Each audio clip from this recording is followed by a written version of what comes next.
Hello, everybody out there, and welcome to another episode of the Talk That Talk Show with me, Barry Holmes. And we are here for episode 261 of the Talk That Talk Show. And I'm so happy to be here with you guys yet again for another episode. And I just feel like, over this past year, it's just been so much different things that's, transpired throughout my life and really just combined to make it one of the best, years that I've had, in my life, man. And, I just got to thank all the support that I've had from people, whether it be on the industry side of things, whether it be people in my personal life. I feel like, this podcast has been able to propel itself because of everybody like my boy Nike All-Star, like Ashley, like Coralista, whether you're tuned in on Facebook, whether you're tuned on Instagram Live, YouTube, Spotify, Google Podcasts, Apple Podcasts. We just continue to try and get better each episode and just, give people what they want to hear.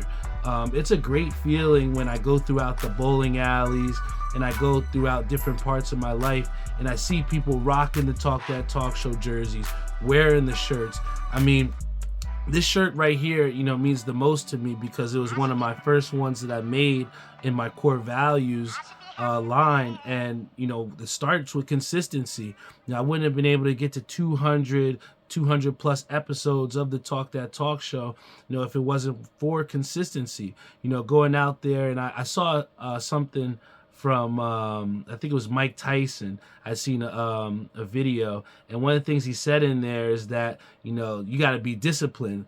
Sometimes motivation gets you far, but you got to be able to do it when you don't want to do it. You got to do the things that you hate doing, because those are the things that are going to propel you forward and get you to the next step. And I think it's oddly enough that we talk about that because a big portion of why I've been very busy over the last couple months has been with my increased role over at Cloud9. And the big thing for us working in the industry is kind of finding your niche and finding kind of where you land and where you're able to insert your talents, right? And I think for me, being that we have our 1-year anniversary coming up on Saturday, it's only right that I have to be reflective here and take a step back and just think about how far we've come, man, to even get to 1 years for Cloud9 Dispensary. I remember being at a state where I was working in New York City at the time, working at the school. Everything happens for a reason. And I remember, I was making good money there, working the after school program and then also working at the school. But at the end of the day, sometimes money doesn't always equate happiness. I would leave, those days, feeling drained and to the point where I didn't even feel like I had enough energy to enjoy myself.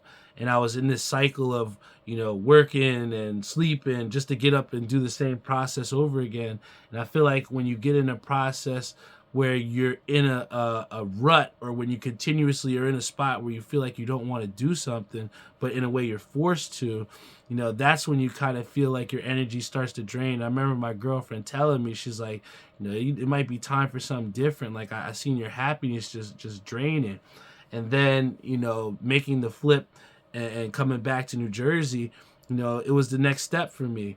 But, once I decided to kind of, leave education and dive headfirst into cannabis, I've just seen, an immense amount of great things happen. And to be a part of that with Cloud9 in the infant stages of, cannabis becoming legal in the state of New Jersey, I feel like I've had a great chance to, put my footprint or leave my handprints in an ever evolving industry. And I feel like, to be reflective again, I started out, just as it being like, a job description, something I thought could be cool, something that, I could kind of take a shot with and see where it land me. And, I remember applying for the job and, really just having to wait and be patient and work, the other jobs. I remember I was doing Uber at the time during the summer when the school was out. And again, just doing some things that not necessarily I wanted to do, but I knew if I was patient that it would all, work out for me in the end. And sure enough, I came on board as a bud tender, at Cloud9, and it was real dope, man. Just being a chance to dive headfirst into product knowledge, and meeting and trying to establish that clientele over at the store, and really just figuring out what the industry was all about. And I think that was a great place for me to start, man. And I just kind of, when people always ask, and I'll fast forward, to being at a party, and we were at this Kind party, KYND, big shout out to them. And I had, like, and then me and my boy Isaiah, big shout out to him, King Dutch, but we had talked so much about, how our influence is and on the game, and, how we kind of try and put our best foot forward, because you never know who we're going to affect. And, we had a situation where, a guy named Mike, big shout out to him over at Arrow, or used to be formerly at Arrow, and, he was at the same party that we were at, and, he was expressing that he wasn't with the brand that I initially met him with. And, he's expressing how he was out there trying to find a different job and find a different, place that he could use his talents. And here I'm with, who eventually we have their brand in store, Sun Concentrates. But I'm right next to the owner, co-founder of this company, who he feels comfortable, walking with me in this big time party, right?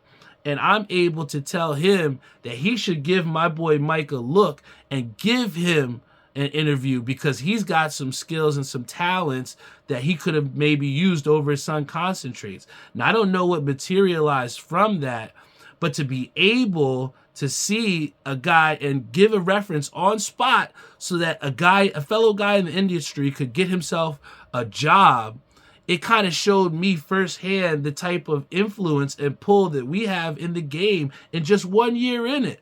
So to be able to transcend and come from just a bud tender to potentially co-signing for fellow industry members to be able to get jobs, that doesn't just come from just ringing up fucking registers, For me, I had to try and find ways to insert my skill set to be able to enhance that store and to enhance.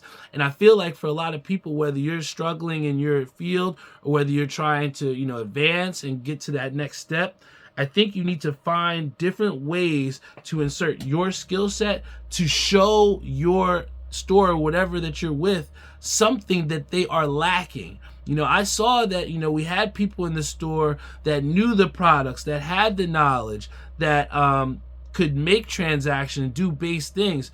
But to take it to the next level, me and my boy King Dutch, Isaiah, big shouts to him, but we had to find a way to infuse some charisma into it. We had to find a way to, reach out past that third wall and show you all who we were.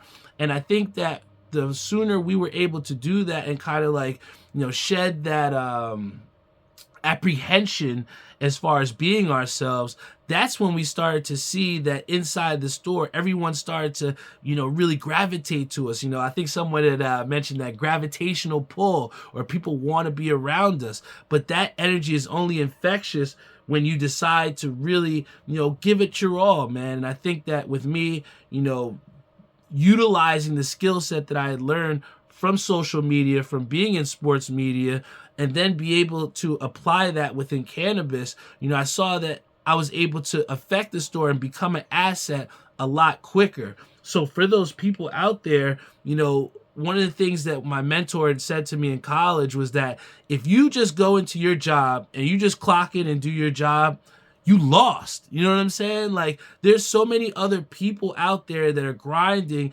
and constantly putting forth different things that you may not have, that if you just show up and do your job, you have lost, And I think that for me, I had to seek out opportunities outside of my role to then establish myself as an asset. And that's what I continuously did. There was no There was no instant gratification upon stepping up into a role of saying, hey, let me go up here and affect some sales. Let me try and make some in-store sales so that we can get some more people in the store. There was nobody telling me, hey, I need you to do social media. It was me saying, hey, let me get behind social media. Hey, Isaiah, let's make up this Barry's Corner. And what we've seen from that little thing that we took a little initiative in starting is now we're adding to give leverage with certain companies and being able to jockey position and get new brands in store based off of the influence that we've had through social media, through the fact of being at Cloud9. And it's only from being empowered by the people that hires up, like John, Kristen, and Mike, and all those people that manage and help us out. But you have those people that are saying, hey, you guys go and do that. One of the biggest things that happened for us with me and Isaiah and a lot of the management, Dylan, and the lead team over at Cloud9, but when we took that trip to Atlantic City and we saw firsthand, all these different brands and being in shaking hands with them and networking, extending outside of ourselves, that's when we started to see that, hey, this is an industry that we have a lot of pull and effect with. And what we tried to do with establishing ourselves outside of there was just simply being seen. Being out at some of the NJ Green Scene events, being out at a lot of these night market events and, industry parties, even though there was some, like this past week, I got probably the least amount of sleep that I've gotten in a long time. I literally had my girlfriend upset with me on around Thursday, Friday, said, hey, I've only spent 45 minutes with you all week. But the bottom line is when you're grinding and when you have something that you're trying to work towards and you have to give some sacrifices, there's going to be some times that you don't want to do certain things that you're going to have to go out there and do. I worked a full day, had to go out there to the industry party, drive an hour and a half that, maybe I didn't want to do, but ultimately going upon doing that, I was able to get a couple new sponsorships for the event that we're going to be having later on in the year. You never know what can happen unless you go out there and put yourself out there. So another thing that I think that's helped me and helped our success as far as to getting to that 1 year anniversary was just simply being seen. You could be the most incredibly dope person in the world. And I had a conversation with a guy over at Majestic. He's a real, good dude, seems to be, very influential and inspirational, but he seemed to be a little bit apprehensive as far as getting himself out there and recording and putting some content out there. And I told him simply, you could be the dopest person in the world. You could have the best ideas in the world. But if nobody sees you or if nobody can hear the expressions of the things that you're saying, then how dope really are you, right? So, part of the thing and part of the reason why we've had success in being in this industry is simply just being seen, going out there and being a part of what's going on. I think that whether you're in cannabis, whether you're in, marketing, whether you're in, education, just simply being there and having a presence is half the battle. So, for me, networking, being at all these outside events, and really just trying to elevate myself beyond just being my simple bud tender role, I think that has allowed for a lot of growth. It's allowed for a lot of opportunities towards the future.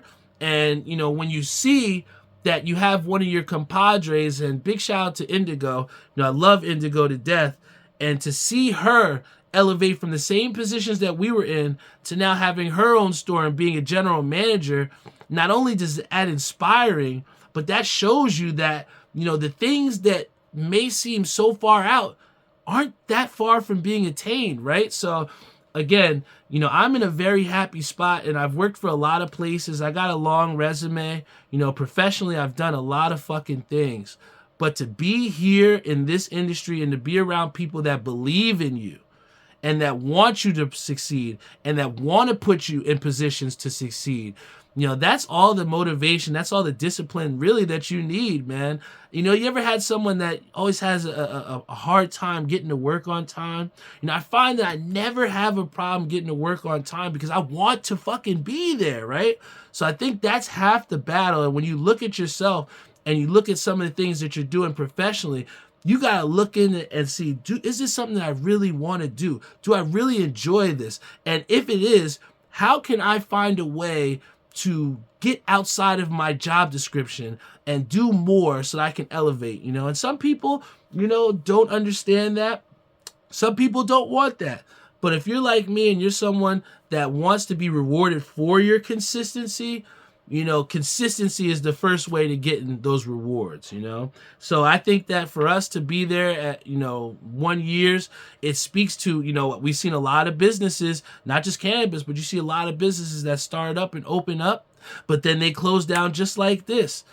Because it's hard to continuously repeat the success and to be disciplined and to continue to have success. And I'm just happy to be a part of Cloud9. I'm happy to be a part of the future and all the opportunities that they've given me. And to be able to say that I'm going to have one of the biggest cannabis events in history so far, to where we're going to have, potential sponsorship brands and sync together bowling, which is another aspect of my life, that who I am, And I think that for them to empower me to a point to where I can utilize that tool set and show everyone out there just the type of skills and type of impact that we do have, that is what leads me to think that, this 1 year anniversary is not just a celebration that we've all got there, but it's a celebration of what is to come down the road if we stay consistent and we keep our head to the grindstone, man. We got Josh who says, what's going on, my guy? Tuned in, and that mindset correlates throughout life. Yo, I appreciate you, Josh. And, Josh was somebody that, I taught when I was at the high school. And, he's somebody that was constantly grinding. I didn't see him really missing class. And, hopefully, you're doing well after school and, having success. But, for you to, tune into this show, man, and to think that I still have, an effect on you and an impression on you, that is the type of effect that I want to have for the rest of my life. And to be able to continue to talk to people and show them that, above all, some of the things that we think that can be a little bit difficult and that are a little bit insurmountable, sometimes they're just takes a little bit of elbow grease, and we'll get through that, right? So I appreciate everyone that has, helped me along in the journey through being in here in cannabis. And, I'm just happy to say I found a career path that I truly do enjoy. And my advice to anyone else out there, just try to find something that you love and try to find something that you enjoy. And doing the extra mile, it won't become hard, right? But one of the things that I did really enjoyed before I was in cannabis, obviously, was doing this show, man. Having a weekly podcast and being able to be myself and express myself, it's something that I've always enjoyed. And I think that, again, through doing different episodes and continuing to come on here, it's not hard to be myself and to record these episodes. But at times, life does happen. And, through getting increased roles at the job, through doing different things outside, I have YoCal Sports that I've been employed to do as well. So if you catch us on Saturdays on YoCal Sports YouTube, I've been employed to do a 4-hour live stream where I'm, showcasing my bets. Something that started off as just, something fun to do with me and Jeff, a little Discord, has now led to another content creation avenue for me. So again, just seeking out these different opportunities has led to some great things. But one of the things that we have to talk about is the NBA that's continuously coming forward. And me as a big-time Knicks fan, I was really hyped to see just what this New York Knicks team would look like with some of the new pieces that's been added. And I'll say this. Big shout out to the NBA first and foremost for not having any games today, because they gave awareness to everyone out there to make sure that they went out and voted, all right? We gave everyone in the store 10% off if they voted. So I'll say this. I did mail in my vote, so I have been a part of the voting party, right? But no matter who you voted for, it is super important to make sure you voted, because if you do not place a vote, I've heard a lot of people say, I'm not voting for anybody, right? If you do not choose to vote, you then empower someone else's vote that has voted, right? So by not placing any type of vote or by not advocating for yourself, you are giving more power to someone else that may be voting for someone that you don't even want, right? So it's very important to all those of you that did go out there and vote. Big time shout out to you.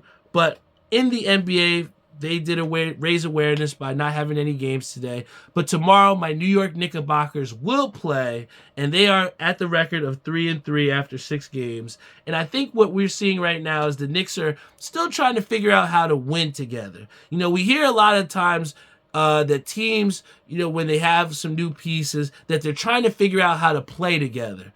I think the New York Knicks are trying to figure out how to win together, because we've seen great bright spots from this Knicks team. And really, I think the biggest thing that I've seen from watching that team in the playoffs through their run, watching them win 50-plus games last year, it was the Jalen Brunson show.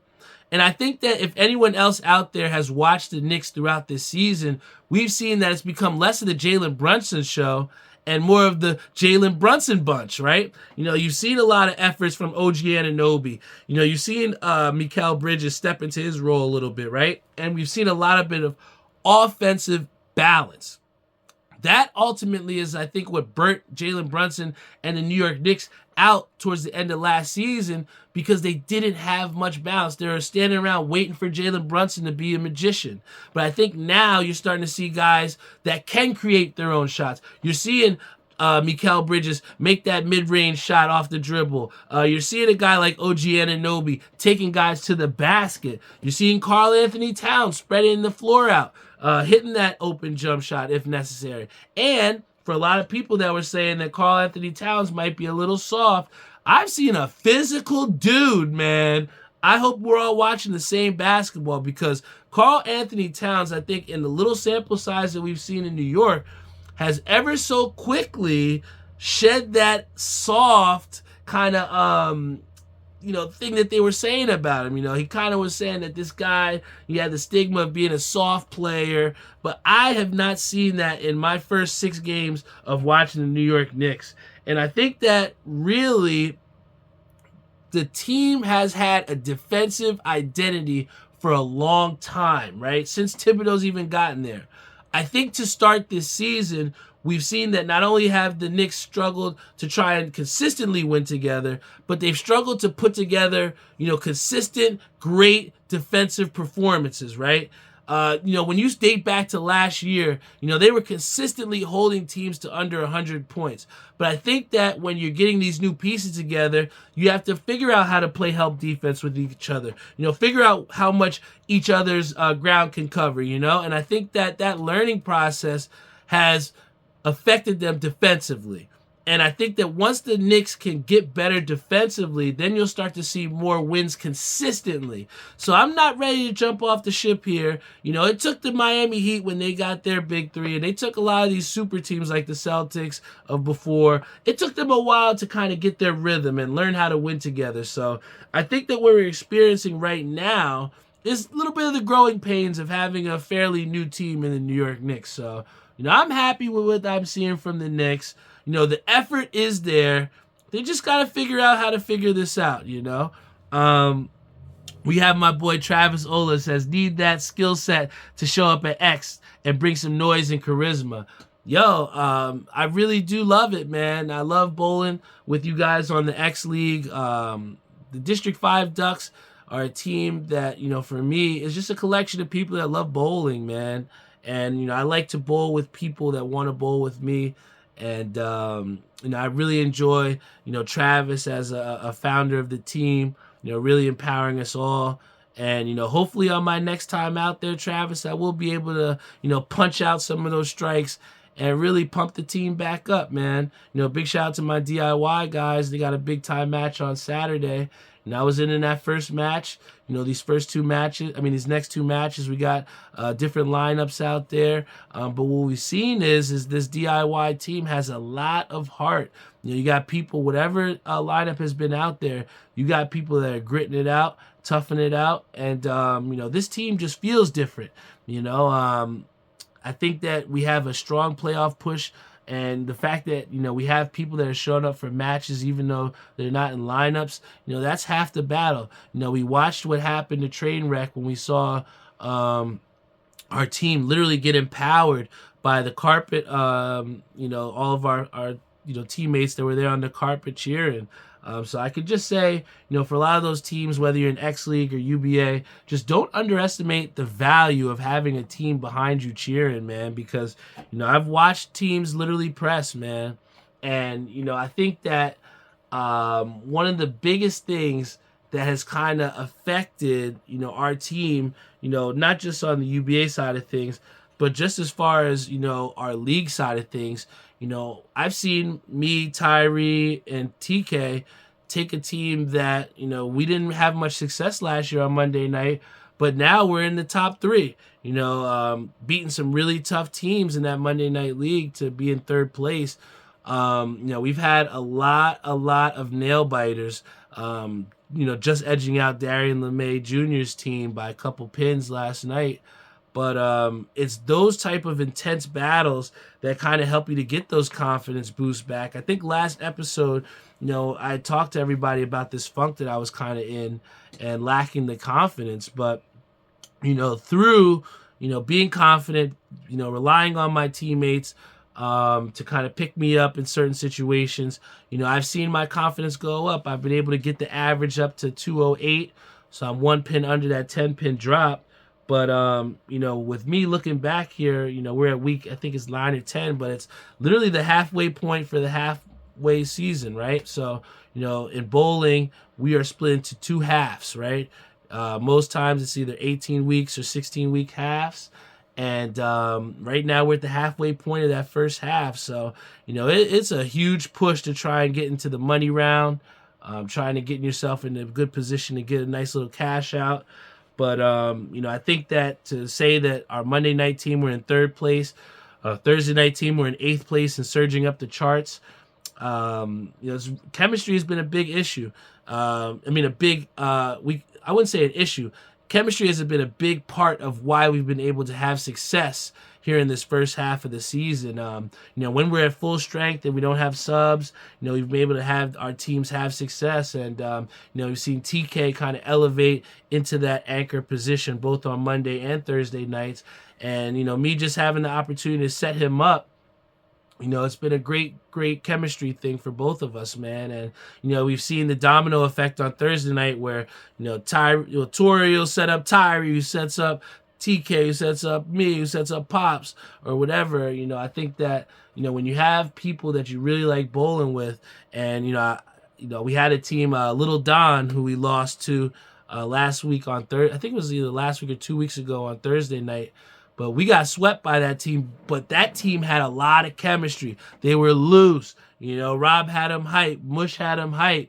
I think when you have a team that's loose and you're, hyping each other up, that's when you see the results come. And, I just seen from our Thursday night and our Monday night team, I had a situation on Monday night where, me and Darren, we kind of have this little rivalry going on where we've been battling. And yesterday was no short of a battle, man. Me and, we were going hard. We were going at it. Pretty much a scratch battle. Nobody had any no edge on handicap. And we were just going shot for shot. I remember I got loud at one point, and he matched my energy there, and he made some big time shots to beat me by 1 pin. And then it came into that third game where I thought I had him, and I just had some unlucky shots. Didn't put out my best foot forward, and he took advantage of that. And he got a big time win. However, I thought that it was going to be over because I had choked for the team. I thought that, my inability to get it done in the 10th frame was going to cost us the win. And then, sure enough, I had TK come up, and he absolutely killed it in his opportunity. He put up 2 big shots to win us the game by, I think it was like 11 or 12 pins. But it was a constant reminder that, in any team sport, whether you're in basketball playing for the Knicks or whether you're in bowling for Talk That Talk Show, it is a team effort. No one person cannot beat you alone. And we were proving that on Monday night when TK stepped up and picked me up after I was down in the dumps after fucking up, throwing a bullshit-ass spare.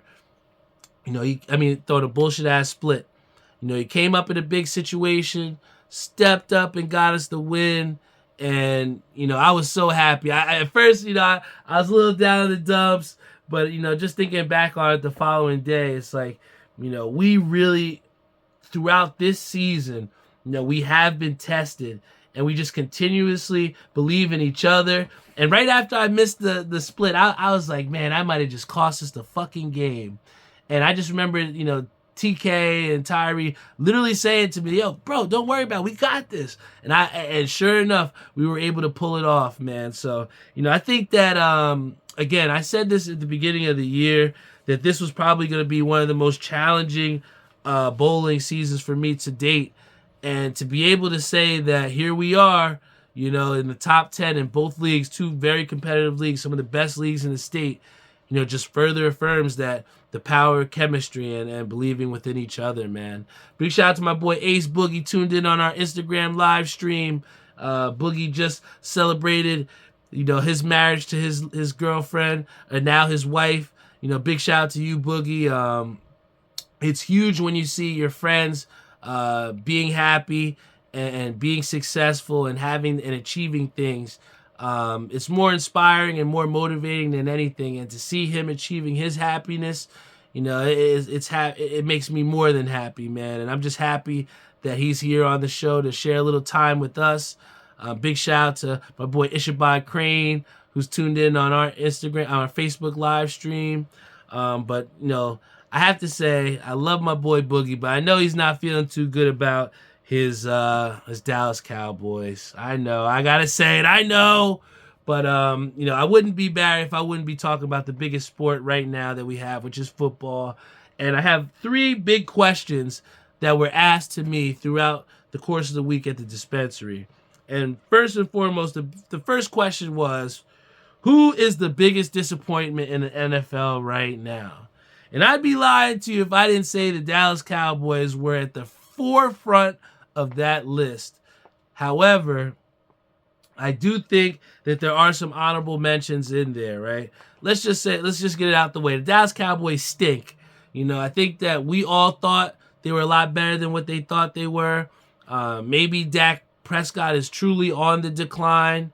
Maybe CeeDee Lamb does need some help. Maybe that run game is non-existent, but, maybe the defense needs a lot of work. But the Dallas Cowboys are horrible. To say that that the Dallas Cowboys will probably not make the playoffs with all the talent that they have, we'd be lying if we said that they weren't a huge disappointment. We also have my dad who says the Giants. But I think for a lot of Giants fans out there, they have reached the threshold of not believing anymore. I don't think you have Giants fans outside of maybe Eric Turner, love Eric, but I don't think there's as many Giants fans that truly believe in the Giants. And I think that that's a sad, sad place to be, because the Giants are a proud franchise. They've won multiple Super Bowls, but the product that they're putting out there, it's downright disgraceful. It's a shame to my boy Eric, who continuously reps his Giants, puts his Giants jersey on, and is proud to be a Giants fan. And they go out there and they play like absolute dog shit every week. It's a shame to that fan base, because the Giants are a proud fan base and they deserve better. And Daniel Jones just doesn't look to be it. I feel sorry for Malik Neighbors, who's having an absolute great season, but the Giants stink. They let go of Saquon Barkley. They let him walk to go to the Philadelphia Eagles, who's doing backwards hurdles. If you're a Giants fan, you got to be hurting right now. And I think that even though we know that and don't really expect much from the Giants, I think they are a huge disappointment, because they are a team that was just maybe a year or two removed from being in the playoffs, from winning a road playoff game in Minnesota, right? It just seems so far gone since that's happened, right? But I think we got to throw in there Cleveland as well, too. I think Cleveland was a team that we thought that maybe, we saw the glimpses with Joe Flacco last year, getting Deshaun Watson back. I think we had a lot of high hopes for that Cleveland team. But that team is garbage, too. The Browns are dog shit, man. I know we have another honorable mention here. We got my boy Brian Spawn, who I'm going to Nationals with. He says my Dolphins. The Dolphins are, I have to say, a big disappointment. Tyreek Hill has done next to nothing for me in fantasy this year. The Miami Dolphins, they're a team like, the Dallas Cowboys, have so much talent. But I think, losing Tua for as long as they did and really not getting that chemistry that we talked about at the beginning that's helped us be in the top 10 in both leagues in bowling. We just seen that this Miami team, it seems like they're in preseason right now. They're trying to, get that chemistry and figure out how to win games together. But unfortunately, we're already more than halfway through the season, and it just looks like Miami's a big-time disappointment. So we definitely got to throw them in there as well, too. And, I know this is maybe a little bit far gone, too, but got to throw the New Orleans Saints in there. I think if you told me that the New Orleans Saints would only have 2 wins right now, I think we'd all be lying. Derek Carr getting hurt as well, but still losing while they have Derek Carr. I don't think we can use the Derek Carr injury. Now they're talking about, or I don't know if they already did, trading Marshawn Lattimore, one of their better defensive players. It is not all good in New Orleans either, man. So, there has been some disappointment in the NFL, but I'll say this, man. You got to either put the Giants or the Cowboys at the top of that list because, to have no improvement over, a 3-4 year span for the Giants, 2-3 years, you got to put them up there. But then, one of the harder questions here, who do you like in the NFC, right? To come out the NFC, that was a question I was asked. It's hard because when you look at the NFC West, right, you got San Francisco, Los Angeles Rams, Arizona, all pretty much fighting for a spot, fighting for the top of that division, all separated by a game? I don't really look at any of those teams as potentially coming out and doing anything of substance beyond just making to the playoffs, right? But then you look also and you got Green Bay and Minnesota and Detroit all in that same division. And I could look and see all those 3 teams and think that they could potentially do something in the NFC, right? Green Bay, they've just had a little bit of those injury issues. You got Jacobs, who's had his injury issues at the running back position. You got injuries to their quarterback as well, too, Jordan Love, where when he was finally scrambling out, we saw that maybe he doesn't have the same mobility, and maybe he is coming back a little bit too quick. So I think that the injury issues from Green Bay kind of give them a hold back a little bit. We've seen that Minnesota is not perfect. They only have 1 loss this year, but they're a very dangerous team. I do think they have a chance, but if I were going to take somebody out of that division, I'd have to go Detroit, man. They look dangerous, man. Jared Goff looks like he's just playing video games out there. He's making the right reads. You got a 2-headed running machine with, having, Jahmyr Gibbs and also David Montgomery. That running attack is lethal. Because when you can run the ball at 5-6 yards a clip like they're doing, and that opens up the play action that made Daniel Jones dangerous when they had Saquon. That play action is dangerous. When you got Amon St. Brown, who has less than 1 or 2 drops on the season, you got a lethal core. And, I think they're a hungry team. They're a team that's not afraid to go for it on 4th down. When you have a team that's going out there trying to win games and not trying to lose games, you have a team that could potentially do something. And I really like the Detroit Lions coming out of the NFC. That would probably be my pick. But don't sleep on the Washington Commanders. Jaden Daniels got that team playing well, but I really want to see them, play some true contenders on the road. I think that if you go out there and you beat Detroit in Detroit, then we could talk. You go out there and you beat Kansas City in Kansas City, then we could talk. You go out there, and beat Buffalo in Buffalo maybe. I think that there's some room for the Commanders to prove some more people wrong. But I think that what the Commanders have done with what's been presented in front of them is definitely been monumental. To think that anyone could say that they thought that the Commanders would be in first place in the NFC East, we'd all be crazy to say that, right? But the last question that I got here was, who do I like in the AFC? And y'all know I'm going to say the Kansas City Chiefs, not because they're undefeated, but just because of the same thing that we talked about, why I think that the New York Knicks are improving a little bit offensively, because this team looks to be a lot more balanced. You know, you have Patrick Mahomes, who doesn't have to throw for 400 yards a game. He doesn't have to run with his head with a chicken cut off, right?